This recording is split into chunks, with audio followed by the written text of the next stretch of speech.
sumilip sa akin. Sa bintana. Nagsasalpon ako, nag-search ako ng mga multo, ganun, mga bagay na lumag, may mga dugo-dugo. Parang may sumilip sa bintana.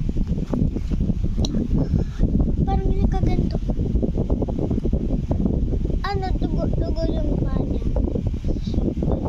Gabing-gabi na. Hindi pa ako tulog nung nagsasalpon siya. Yung naglalike ako, parang may sumisilip sa akin sa bintana.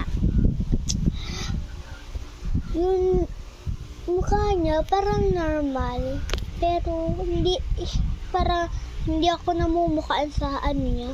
Parang hindi tao, ibang tao. Para tapos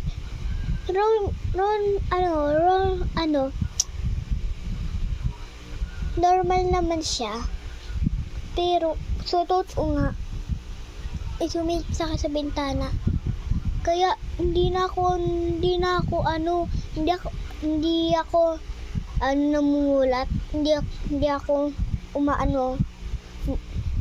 nakapikit lang ako.